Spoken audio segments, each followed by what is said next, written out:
Hi hello అందరికీ నమస్తే. Welcome to our channel. ఎప్పట్లాగానే మధ్యాహ్నం 1 గంటకి దిశ డైనమిక్ వార్తల్ని మన తెలంగాణ వ్యాప్తంగా ఏదైతే మనకి బులెటిన్ 1 PM అందిస్తున్నారో ఒకసారి అది చూసే ప్రయత్నం చేద్దాం. ఏమేమి వార్తలు వచ్చాయి ఏంటనేది ఒకసారి చూసే ప్రయత్నం చేద్దాం. ముందుగా ఇక్కడ మెయిన్గా చెప్పుకోవాల్సింది ఒక మంచి వార్త వచ్చింది. ఆ వార్త గురించి మాట్లాడే ప్రయత్నం చేద్దాం. అబార్షన్కు అడ్డు చెప్పొద్దు, మా హక్కులను కాలరాసేందుకు మీరెవరు, గర్భస్రావానికి వ్యతిరేకంగా చట్టాలెందుకు, ట్రంప్ రాకతో అమెరికాలో నిరసనల జోరు. అబార్షన్లకి అడ్డు చెప్పొద్దు అని చెప్పేసి అమెరికాలో ట్రంప్ ఏదైతే అధికారంలోకి రాగానే ట్రంప్ మీద అందరూ ఎగిసి పడుతున్నట్టుగా కనపడుతుంది అక్కడ ఉన్నటువంటి పబ్లిక్. ఎందుకంటే అక్కడ అమెరికా అంటే స్వాతంత్రం అందరికీ సమానంగా ఉంటుంది. ఇక్కడలాగా అత్యాచారాలు మానభంగాలు అని చెప్పేసి కేసులు పెట్టే పరిస్థితి అమెరికాలో ఉండదు. కాబట్టి అమెరికాలో ఆడవాళ్ళు అబార్షన్కి మాకు ఎదురు చెప్పొద్దు, అబార్షన్ మేము చేసుకుంటాం, మా ఇష్టం అది, మీరైతే దీన్ని ఏదైతే మేము అబార్షన్ చేసుకుంటాము అని వాళ్ళు అంటున్నారో మా హక్కు అన్నట్టుగా వాళ్ళు మాట్లాడుతున్నారో ఆ హక్కుకి ఎవరైనా అడ్డొస్తే కాలరాస్తామని చెప్పి క్లియర్గా ట్రంప్తో చర్చలు జరిపే అవకాశం ఉందన్నట్టుగా తెలుస్తుంది. ప్రపంచంలో అబార్షన్ పరిమితులపై ప్రత్యేక కథనం 2వ పేజీలో మనకి ఇక్కడ ఇచ్చినట్టు కనపడుతుంది. తర్వాత భారీగా తగ్గిన బంగారం ధరలు. 24 క్యారెట్ 10 గ్రాముల గోల్డ్పై 1310 రూపాయలు డౌన్ అయిపోయింది. కిలో వెండి ధర 2500 తగ్గింపు. బంగారం ధరలు వరుసగా 2వ రోజు తగ్గుముఖం పట్టాయి. ఇటీవల 80,000 దాటి సామాన్యులకు చుక్కలు చూపించిన పసిడి ఈరోజు భారీగా తగ్గడంతో కొనేందుకు మహిళలు జ్యువెలరీ షాపులకు క్యూ కడుతున్నారు. తెలంగాణ రాష్ట్రాల్లో ప్రధాన నగరాలైన హైదరాబాద్, విజయవాడలో నిన్నటి ధరల మీద పోల్చుకుంటే 22 క్యారెట్ల 10 గ్రాముల బంగారం ధరపై 1200 తగ్గి 70,800గా ఉంది. ఇక 24 క్యారెట్ల పసిడి 1300 తగ్గి 77,240గా ఉంది. ఇక కిలో వెండి వచ్చేసి 2,500 తగ్గి 98,000 ఉంది. నిన్నటిదాకా 1,80,000 82,000 వెండి అయితే 1,05,000 1,02,000 1,03,000 కూడా ఉంది. 24 క్యారెట్ బంగారం అయితే 80,000 దాటేసింది. మొన్న కొంటాను మీరు రీసెంట్గా 24 క్యారెట్ అయితే 80,000 దాటేసింది. ఇప్పుడు ప్రజెంట్ అయితే 77,240 రూపాయలు 24 క్యారెట్ ఉంది. 22 క్యారెట్ వచ్చేసి 70,800 70,800 అంటే అది కూడా 75 74 77 దాకా కూడా ఈ 22 క్యారెట్ల బంగారం పోయింది. మొత్తానికైతే బంగారం రేట్లు తగ్గినాయి. కొనే అవకాశం ఉంటే కొనుక్కోండి, మరీ డబ్బులు లేకుండా వద్దు. ఈరోజు రాజ్యాంగ దినోత్సవం కాబట్టి భారత రాజ్యాంగ దినోత్సవ శుభాకాంక్షలు ప్రతి ఒక్కళ్ళకి. మనకి రాజ్యాంగం ఏదైతే అంబేద్కర్ గారి టీం రాసినటువంటి రాజ్యాంగం ఏదైతే ఉందో ఆ రాజ్యాంగం వల్లనే ఈరోజు మనం అందరం కూడా ఇక్కడ ఉండి మాట్లాడటానికైనా, తర్వాత ఈరోజు ఎవరికి వాళ్ళ హక్కుల్ని సొంతంగా భారతదేశ వ్యాప్తంగా పొందటానికైనా సరే ఈరోజు భారత రాజ్యాంగం వల్లనే మనకి ఇవన్నీ సాధ్యపడ్డాయి, రాజకీయాలతో సహా. రాజ్యాంగ ఫలాలు అందరికీ అందాల్సిందే. భారత రాజ్యాంగ దినోత్సవం సందర్భంగా CM Revanth tweet. Bharat Ratna doctor BR Ambedkar మార్గనిర్దేశాలలో అందించిన రాజ్యాంగ ఫలాలు ప్రజలందరికీ అందాలన్నదే ప్రజాప్రభుత్వ సంకల్పం అని సీఎం రేవంత్ రెడ్డి స్పష్టం చేశారు. దేశ పౌరులకు న్యాయం, స్వేచ్ఛ, సమానత్వం, సౌభ్రాతలను అందిస్తూ రాజ్యాంగాన్ని ఆమోదించి నేటికి 75 సంవత్సరాలు పూర్తయిన సందర్భంగా ప్రజలందరికీ సీఎం ఎక్స్ వేదికగా భారత రాజ్యాంగ దినోత్సవ శుభాకాంక్షలు తెలిపారు. 1949 నవంబర్ 26న రాజ్యాంగాన్ని ఆమోదిస్తూ తీసుకున్న నిర్ణయంతో భారతదేశం ప్రపంచంలోనే అతిపెద్ద ప్రజాస్వామిక దేశంగా పరిఢవిల్లుతుందని పేర్కొన్నారు. రాజ్యాంగ విలువలను కాపాడుతూ మహాశయుల ఆశయ సాధన కోసం ప్రతి ఒక్కరూ నిరంతరం పనిచేయాలని సీఎం ఆకాంక్షించారు. మరీ భారత రాజ్యాంగాన్ని ఇస్తేనే ఈరోజు మనకి రేవంత్ రెడ్డి గారు కూడా సీఎం కావడం జరిగింది. కాబట్టి రేవంత్ రెడ్డి గారు కూడా కొద్దిగా ఎక్స్ వేదిక కాకుండా లైవ్లో ఏదన్నా మంచి ప్రోగ్రాం పరంగా పెట్టి ఆ ప్రోగ్రాంలో పాల్గొంటుంటే ఇంకా బాగుండేది.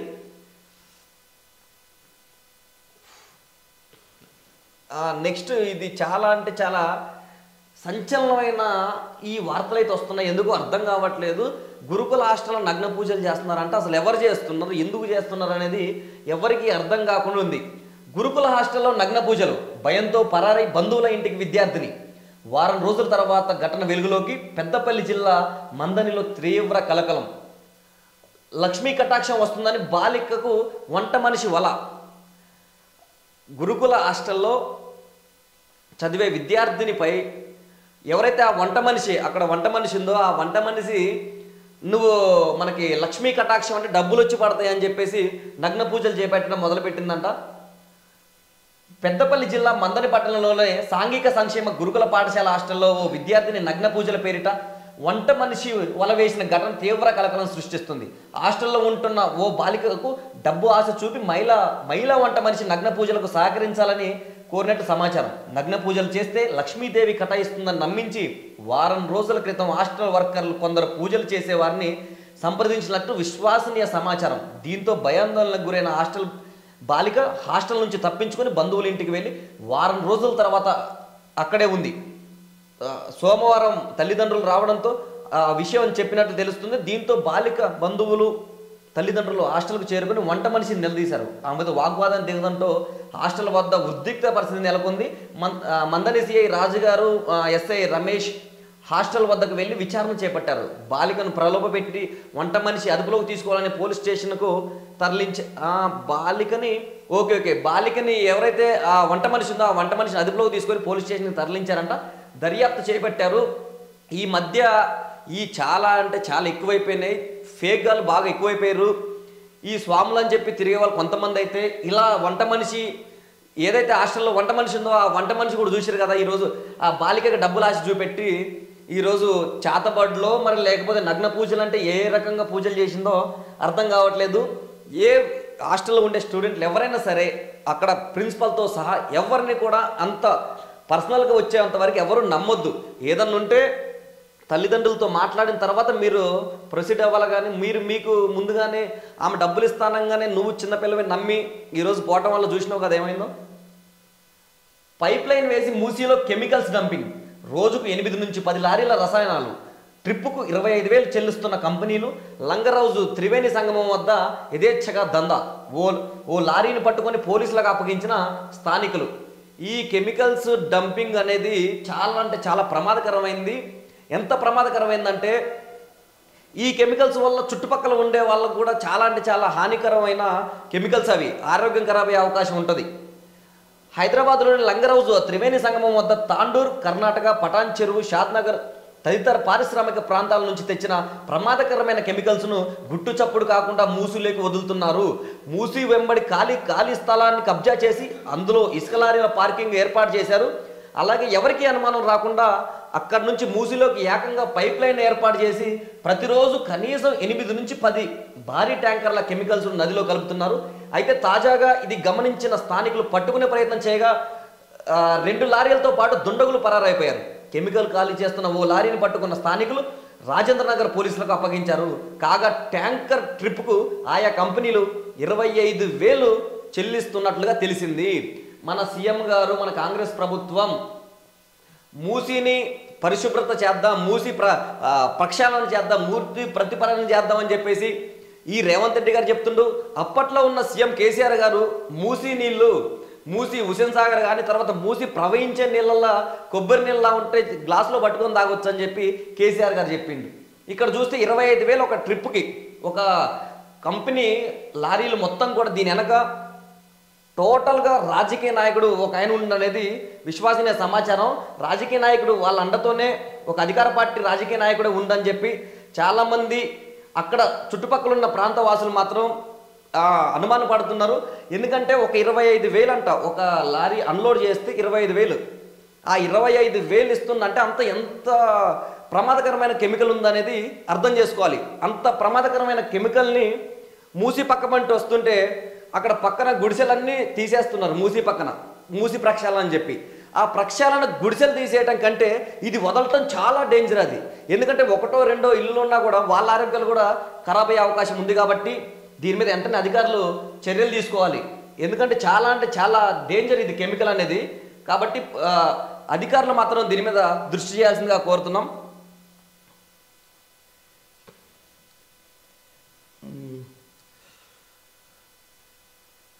ఆ స్కూల్లో ఒకే విద్యార్థి, ఏడాదికి ఖర్చు 12.84 లక్షలు, విధుల్లో ఓ టీచర్ సహా 2 సిబ్బంది, ఒక్క స్టూడెంట్ కోసమే మధ్యాహ్న భోజనం.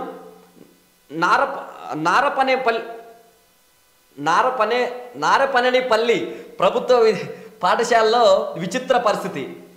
ఓ ప్రభుత్వ పాఠశాలలో 4వ తరగతి చదువుతున్న విద్యార్థిని కోసం ప్రభుత్వం ఏడాదికి ఏకంగా 12.84 లక్షలు ఖర్చు చేస్తుంది. మీరు చదివింది నిజమే. ఖమ్మం జిల్లా వైరం మండలం నారపనేనిపల్లిలోనే ప్రభుత్వోన్నత పాఠశాల 1వ తరగతి నుంచి 7వ తరగతి వరకు ఉండగా స్కూల్ మొత్తం ఒకే ఒక్క విద్యార్థిని కీర్తన 4వ తరగతి చదువుతోంది. ఒకే స్టూడెంట్ ఉన్న ఈ స్కూల్లో ఒక టీచర్ పని చేస్తుండగా జీతం రూపంలో ఏడాదికి 12 లక్షల వరకు ఖర్చు అవుతుంది. అలాగే వంట మనిషి, పారిశుద్ధ్య కార్మికులు ఒక్కొక్కరిని నెలకు 3,000 చొప్పున ప్రభుత్వం ఏడాదికి మరో 60,000 చెల్లిస్తుంది. ఒక్కరి కోసమే మధ్యాహ్న భోజనం వండుతున్న పరిస్థితి ఉంది. అంతేకాకుండా నిర్వహణ గ్రాంట్ కింద 5,000, స్పోర్ట్స్ గ్రాంట్ కింద మరో 5,000 మంజూరు చేస్తుంది. అన్నీ కలిపి ఒక విద్యార్థినిపై ప్రభుత్వం విద్యా సంవత్సరం సుమారు 12.84 లక్షలు ఖర్చు చేస్తుంది. అయితే ఈ వ్యవహారంపై భిన్నవాదనలు వినిపిస్తున్నాయి. ఒక్క విద్యార్థి చదువు కోసం 12.84 లక్షలు ఖర్చు చేయడం ఏంటని కొంతమంది ప్రశ్నిస్తుండగా ఆ విద్యార్థిని 4వ తరగతికి నారాయణ, శ్రీ చైతన్య స్కూళ్ళల్లో, తర్వాత మైండ్ స్పేస్, ఇంకా పెద్ద పెద్ద స్కూళ్ళల్లో, గచ్చిబౌలిలో ఉన్న ప్రతి పెద్ద స్కూల్లో, హైదరాబాద్లో టాప్ 10 స్కూల్లో జాయిన్ అయినా కూడా ఆ 4వ తరగతి విద్యార్థికి 3 లక్షల కంటే ఎక్కువ కావు. ఇక్కడ ఆ విద్యార్థి స్టడీ చెప్పే టీచర్కి మాత్రం 12.84 లక్షలు నెల సంవత్సరానికి 12 లక్షలు అంటే సుమారుగా 1 లక్ష రూపాయలు. ఒక నెలకి 1 లక్ష రూపాయలు జీతం ఇస్తారు ఒక్క విద్యార్థికి చదువు చెప్పినందుకు. చాలా చిన్న కుటుంబం ఇది. ఒక వంట మనిషి, ఒక టీచరు, ఒక విద్యార్థిని, అంతే. చైనాలో ఓ విద్యార్థిని కోసం అక్కడి ప్రభుత్వం రైల్ని నడిపిందని నారపనేనిపల్లె పాఠశాలలో ప్రభుత్వం లక్షలు ఖర్చు చేస్తే తప్పేందని మరికొందరు అంటున్నారు. అయితే ఆ గ్రామంలో మిగతా తల్లిదండ్రులు అందరూ తమ పిల్లలను తల్లాడలోని ప్రైవేట్ స్కూళ్ళకి పంపుతున్నట్టు తెలిసింది. ఇప్పుడు ప్రభుత్వం ఏం చేయాలంటే ఆ టీచర్ ఎవరైతే ఆ టీచర్ గారు ఉన్నారో ఆ పిల్లలు ఎక్కువ ఉన్న దగ్గరికి పంపించి ఎవరైతే ఆ సింగిల్ స్టూడెంట్ ఉందో ఆ సింగిల్ స్టూడెంట్ని ఈ 12 లక్షలు వాళ్ళ పేరెంట్స్కి 10 లక్షలు ఇచ్చేసి ఆ అమ్మాయి ఒక 7-8 తరగతి దాకా ప్రైవేట్ స్కూల్లో చదువుకునేలా వసతులు కల్పిస్తే చాలా బాగుంటుంది. ఎందుకంటే ఆ 12 లక్షలు ఇప్పుడు మేడానికి వస్తున్నాయి. పిల్లలకు చదువు మాత్రం అలాగే ఉంది, చదువు క్వాలిటీ మాత్రం తగ్గే ఉంది. కానీ అదే మేడానికి ఎవరైతే ఆ టీచర్ ఉన్నారో ఆ టీచర్ 12 లక్షలు యాజ్ టీజ్కి వస్తున్నాయి. కానీ ఆ టీచర్ని పబ్లిక్ ఉన్న దగ్గరికి, ఆ పిల్లలు ఉన్న దగ్గరికి పంపిస్తే ఈ పాపను మాత్రం ప్రభుత్వం దత్తత తీసుకొని ప్రశాంతంగా ఏదైతే ప్రైవేట్ స్కూల్ ఉందో టాప్ 10లో దాంట్లో చదివిపిస్తే ఇదే 12 లక్షలు ఖర్చు పెట్టి చదివిపిస్తే ఆ అమ్మాయి ఐఏఎస్, ఐపీఎస్, డాక్టర్ అయ్యే అవకాశాలు కూడా ఉన్నాయి. పోలీస్ పహారాలో వాంకిడి స్వగ్రామానికి శైలజ మృతదేహం, అంబులెన్స్ను చుట్టుముట్టిన గ్రామస్తులు న్యాయం చేయాలని డిమాండ్. దాబా గ్రామంలో ఇతరులకు నో ఎంట్రీ. ఇదేమి రాజ్యం రేవంత్ రెడ్డి అని హరీష్ రావు ఫైర్ అయిపోయిండు ఫుల్గా. కొమరంభీం జిల్లా వాంకిడిలో హైటెన్షన్ వాతావరణం నెలకొంది. వాంకిడి ఆశ్రమ ఉన్నత పాఠశాలలో ఫుడ్ పాయిజన్తో చికిత్స పొందుతూ మృతి చెందిన విద్యార్థిని శైలజ మృతదేహం ఈ వేకుమజామునే ఆమె స్వగ్రహానికి దాబా గ్రామానికి చేరుకుంది. దీంతో ఆ గ్రామం పోలీసులు పహారాలో ఉన్నది. శైలజ మృతదేహాన్ని అంబులెన్స్ను గ్రామస్తులు చుట్టుముట్టారు. ప్రభుత్వం న్యాయం చేసే వరకు ఆందోళన విరమించేది లేదని బైఠాయించారు. ఎమ్మెల్సీ దండె విఠల్, డీసీసీ అధ్యక్షుడు విశ్వప్రసాద్ గ్రామానికి చేరుకొని శైలజ తల్లిదండ్రులకు, గ్రామస్తులకు నచ్చజెప్పే ప్రయత్నం చేసిర్రు. ఏం నచ్చజెప్తే ఇప్పుడు రేపు పొద్దున్నే ఎవరైతే ఇక్కడ ఎమ్మెల్సీ విఠల్ గారు ఉన్నారో, డీసీసీ అధ్యక్షుడు విశ్వప్రసాద్ ఉందో, వీళ్ళ పాపే ఫుడ్ పాయిజన్ వల్ల మనం అనకూడదు. ఒకవేళ వీళ్ళ ఫ్యామిలీలో అలా అయితే వీళ్ళకి ఎవరైనా నచ్చజెప్తే ఊపుకునే పరిస్థితి ఉంటుందా? ఎందుకంటే ప్రభుత్వ స్కూళ్ళు, ప్రభుత్వ పాఠశాలలు ఎందుకు ఇంత వరస్ట్ తయారవుతాయి అనేది అర్థం కావట్లేదు. ప్రభుత్వం నుంచి నిధులు రాక ఇలాంటి కల్తీలు జరుగుతున్నాయా, లేకపోతే ప్రభుత్వం ఏదైతే ఏర్పాటు చేసే దాంట్లోనే కల్తీ ఉందా అనేది అసలు అర్థం కాని పరిస్థితి. ఒక పక్క చూస్తేనే నగ్న పూజలు, ఆ వంట మనిషి నగ్న పూజలు చేస్తుంది, అక్కడ వంటకు సంబంధించి ఇక్కడ ఫుడ్ పాయిజన్ అయ్యి ఈ రెండు కూడా వంటకు సిమిలర్గా ఉన్నాయి. ఈ స్కూళ్ళల్లో ఎందుకు కల్తీ ఆహారాన్ని అందించే ప్రయత్నం చేస్తున్నారు? ఫుడ్ సేఫ్టీ అధికారులు పడుకుంటున్నారా, ఎక్కడికి పోతున్నారా అనేది అర్థం కాని పరిస్థితి. ఓన్లీ ఫుడ్ సేఫ్టీ అధికారులు, తర్వాత ఎవరైతే వంట చేస్తున్నారో వాళ్ళ వల్లనే ఈరోజు ఆ శైలజ అనే అమ్మాయి 16 సంవత్సరాల పాప చనిపోవడం జరిగింది. నిరుపేద కుటుంబానికి సంబంధించిన శైలజ ఈరోజు చనిపోవడానికి ముఖ్య కారణం ఎవరంటే గవర్నమెంట్, రేవంత్ రెడ్డి. ఎందుకంటే ఫుడ్ సేఫ్టీ అధికారులను ప్రతిరోజు పర్యవేక్షణకు పంపాలి. ఎలాగో ప్రైవేట్ హోటల్స్ల దగ్గర కమిషన్లు తీసుకొని డబ్బులు తీసుకొని ఎవరు వెళ్ళట్లేదు, ఎవరు చెకింగ్లు చేయట్లేదు. కనీసం గవర్నమెంట్కి సంబంధించి, గవర్నమెంట్ అంటే మనది, మన పిల్లలు కాబట్టి వాళ్ళకి సంబంధించి అయినా కనీసం రోజుకి ఒక అధికారిని పంపించి ఏదైతే గురుకులాలకు సంబంధించి గవర్నమెంట్ పాఠశాలలు ఏవైతే ఉన్నాయో ఆ పాఠశాలలలో కనీసం ఎంక్వైరీ పెట్టి ఒక లిస్ట్ అవుట్ పెట్టి రోజు ఏం వండుతున్నారు, ఏంటి మెనూ ఏంటి, ఇవన్నీ ఏంటి అనేది తెలుసుకునే హక్కు మన ప్రభుత్వానికి ఉంది. కాబట్టి ఫుడ్ సేఫ్టీ అధికారులకి జీతాలు ఇచ్చి యథేచ్ఛగా ఇడిచిపెట్టకుండా వాళ్ళ పని కరెక్ట్గా చేసుకుని ఇచ్చేలా చూడాలని ప్రభుత్వాన్ని కోరుతున్నాం. అడుగడుగున తనిఖీలు. శైలజ మృతితో జైనూర్ తరహాలో అల్లర్లు జరగొచ్చని భావించిన పోలీసు అధికారులు ముందస్తుగా వాంకిడి ఆశ్రమ పాఠశాల పరిసరాల్లో పాటు దాబా గ్రామానికి వెళ్లే అన్ని దారులను దిగ్బంధం చేశారు. మీడియా ప్రతినిధులతో పాటు కొత్త వారిని అటుగా అనుమతించడం లేదు. ఆ గ్రామంలో ఇతరులను రానివ్వడం లేదు. అడుగడుగున పోలీసులు తనిఖీలు చేస్తున్నారు. పోలీసులు అడుగడుగున తనిఖీ చేయాల్సింది శైలజ ఇంటి దగ్గర కాదు, ఆ స్కూల్లో పోయి వారానికి ఒకసారి ఒక సిఐ గారి ఆధ్వర్యంలోనో, ఎస్ఐ గారి ఆధ్వర్యంలోనో, లేకపోతే డిఈఓ గారి ఆధ్వర్యంలోనో కూర్చొని ఆ పిల్లల్ని పిలిపించి ముఖాముఖి మీకు ఎలా అందుతుంది, మీకు ఫుడ్ ఎలా అందుతుంది, మీ పరిస్థితి ఎలా ఉంది, ఇప్పుడు ప్రజెంట్ మీ మెంటల్ టెన్షన్ ఎలా ఉంది, ఇక్కడ మీ టీచర్లు బాగా చదువు చెప్తున్నారని అప్పుడు కనుక్కుంటే ఈరోజు ఈ పరిస్థితి వచ్చేది కాదు. ఈరోజు మీడియా వాళ్ళని పోనీయకుండా, అక్కడ మిగతా ప్రజలను పోనీయకుండా ఈరోజు అడ్డుకోవడం అనేది కాంగ్రెస్ ప్రభుత్వానికి చాలా సిగ్గుచేటు. రేవంత్ రెడ్డి గారు, మీరు ప్రతి పథకం మంచిగా ఇస్తున్నారని చెప్పేసి తెలంగాణ ఆడమహిళలు అంటున్నారు. కానీ ఎట్ ది సేమ్ టైం ఇక్కడ మీరొక్కరు సక్రమంగా పనిచేస్తే సరిపోదు. మీ దగ్గర ఉన్నటువంటి ఎవరైతే అధికారులు ఉన్నారో వాళ్ళు కూడా సక్రమంగా పనిచేస్తేనే ప్రభుత్వం సాఫీగా జరుగుతుంది. ఇది గమనించాలి మీరు. ప్రభుత్వం నిర్లక్ష్యమనే కారణం హరీష్ రావు అన్న దాంట్లో నిజముంది. ఈ ప్రభుత్వం నిర్లక్ష్యం వల్లనే ఈరోజు శైలజ అనే పాప చనిపోయింది. ఈ ఫుడ్ పాయిజన్ వల్ల ఎవరైనా సరిపోతారంటే ఒక యాక్సిడెంట్ కాదు, లేకపోతే అన్ఎక్స్పెక్టెడ్ డెత్ కాదు, ఇంకేదన్నా కాదు. ఫుడ్ పాయిజన్ వల్ల అంటే ఎంత విషం పెట్టి చంపుతున్నారు విద్యార్థులు అక్కడ.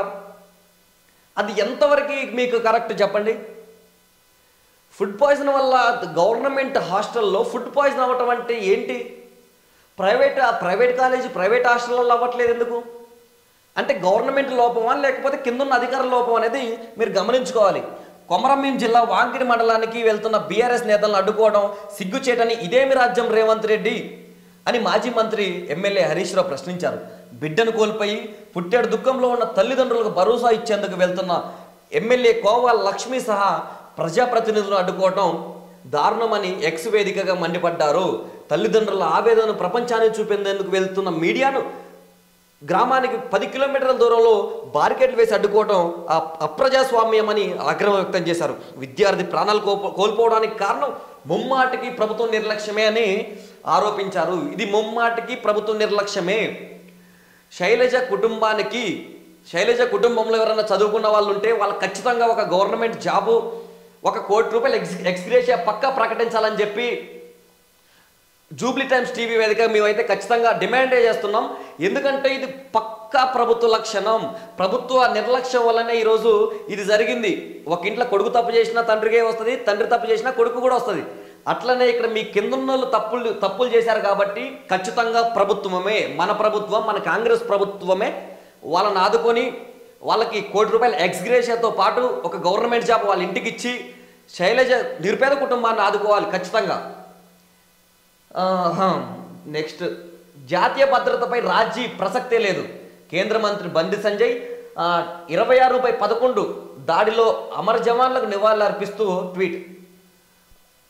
ఉగ్రవాద నాగరికతకు మచ్చాని, జాతీయ భద్రతపై రాజీ పడే ప్రసక్తే లేదని కేంద్ర హోంశాఖ సహాయ మంత్రి బండి సంజయ్ స్పష్టం చేశారు. 26/11 ముంబై దాడులపై ఆయన ట్విట్టర్ వేదికగా స్పందిస్తూ ప్రాణాలు అర్పించిన జవాన్లకు నివాళులు అర్పించారు. ప్రధాని నరేంద్ర మోడీ నాయకత్వంలో ఉగ్రవాదాన్ని వ్యతిరేకంగా ఆయన జీరో టాలరెన్స్ విధానం భారత్ విపత్తుకు వ్యతిరేకంగా చేస్తున్న పోరాటంలో ప్రపంచ నాయకుడిగా నిలిపిందని పేర్కొన్నారు. అదేదో అయింది. ఈ బండి సంజయ్ గారు కూడా ఈ శైలజ మృతిపై ఖచ్చితంగా స్పందించాలి. అది ఆయన అదేదో చెప్పుకొస్తుంది. ఖచ్చితంగా మనకి అమర జవాన్లకు కూడా నివాళులు అర్పించాలి. ఇప్పుడున్న ప్రజెంట్ సిచ్యువేషన్లో అయితే మన తెలంగాణ రాష్ట్రంలో ఒక హాట్ టాపిక్గా శైలజ మిస్టరీ ఉంది కాబట్టి ఖచ్చితంగా ఆమెది మాట్లాడే హక్కు బీజేపీకి ఉంది, మాట్లాడాల్సిందిగా కోరుతున్నాం. విగ్రహ ఆవిష్కరణ ఆపండి, జాతీయ మానవ హక్కుల సంఘం ఆదేశం. మంగపేటలో మంత్రి సీతక్క చేతుల మీదుగా జరగాల్సిన ఇనాగ్రేషన్ రద్దు. ఏమైందో జయశంకర్ భూపాలపల్లి జిల్లాలో. జయశంకర్ భూపాలపల్లి జిల్లా మంగపేట మండల కేంద్రంలో ఇవాళ మధ్యాహ్నం జరగాల్సిన డాక్టర్ బిఆర్ అంబేద్కర్ విగ్రహావిష్కరణకు ఆపాలని జాతీయ మానవ హక్కుల సంఘం ఒక ప్రకటనలో ఆదేశించింది. తెలంగాణ మాల మహానాడు జిల్లా నాయకుడు చిట్టిమల సమ్మయ్య ఆధ్వర్యంలో ఏర్పాటు చేసిన అంబేద్కర్ విగ్రహాన్ని కొందరు మాల మహానాడు కాంగ్రెస్ పార్టీ నాయకులు అర్ధరాత్రి తొలగించి అదే స్థానంలో మరో అంబేద్కర్ విగ్రహాన్ని ఆవిష్కరించేందుకు ఏర్పాట్లు చేశారు. దీంతో సమ్మయ్య జాతీయ మానవ హక్కుల సంఘానికి ఫిర్యాదు చేయగా సమీక్షించిన సంఘం విగ్రహావిష్కరణ ఆపాలంటూ స్టే ఇచ్చింది. అయితే మంత్రి సీతక్క చేతుల మీదుగా జరగాల్సిన ఈ విగ్రహావిష్కరణ నిర్వాహకులు అన్ని ఏర్పాట్లు చేయగా స్టేతో ఇప్పుడు అయోమయం నెలకొంది. ఎవరైతే ఇప్పుడు సమ్మయ్య పెట్టినా బాబాసాహెబ్ అంబేద్కరే, సీతక్క గారు ఓపెన్ చేసినా బాబాసాహెబ్ అంబేద్కరే. బాబాసాహెబ్ అంబేద్కర్ గారిని మీరు ఈరోజు రాజ్యాంగ దినోత్సవం కాబట్టి పూజించాలంటే ఎలాగైనా పూజించవచ్చు. కానీ ఇప్పుడు మీరు రాజకీయ మాలమానాడుకు సంబంధించి సమ్మయ్య రాజకీయ గొడవలు పడి, ఇటు కాంగ్రెస్ పార్టీకి సంబంధించి కాంగ్రెస్ పార్టీ మాలమానాడు రాజకీయాలు పడి ఈరోజు అంబేద్కర్ గారి విగ్రహావిష్కరణను అడ్డు చెప్పడం అనేది సిగ్గుచేటు. అది చాలా అంటే చాలా సిగ్గుచేటు. ఒకరికి లేకపోయినా ఒకరికన్నా ఉండాలి సిగ్గు. ఇద్దరికి సిగ్గు లేకుంటే ఈరోజు అంబేద్కర్ గారిని రాజ్యాంగ దినోత్సవ రోజున అవమానించిన పరిస్థితి వచ్చింది అక్కడ. సీఎం పదవికి ఏక్నాథ్ షిండే రాజీనామా.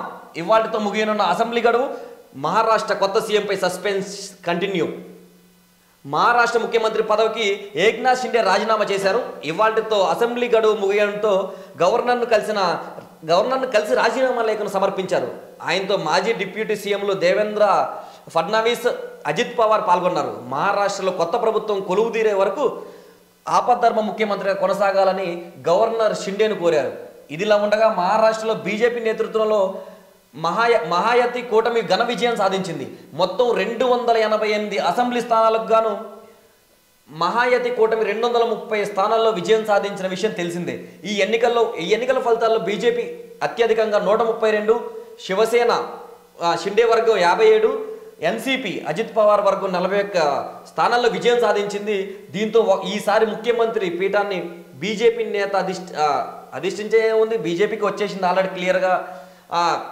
230 స్థానాల్లో విజయం సాధించిన విషయం తెలిసిందే. 230 స్థానాలు అంటే మళ్ళీ బీజేపీ గవర్నమెంట్ మళ్ళీ కేంద్రంలో కూడా మళ్ళీ కొత్త రెక్కలు వచ్చే అవకాశం ఉంది.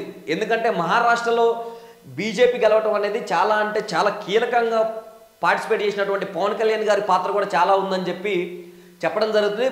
All the best BJP party. మీరన్నా మహారాష్ట్రని మంచిగా డెవలప్ చేసి మీ ఏదైతే మహాయతి కూటమి ఉందో ఆ కూటమికి సంబంధించి మీరు ఆ ప్రజల్ని సక్రమ బాటను నడిపించి ఈ కులాల పరంగా మతాల పరంగా చిచ్చులు పెట్టకుండా ప్రభుత్వ పాలన సక్రమంగా సాగించాలని కోరుకుంటున్నాం.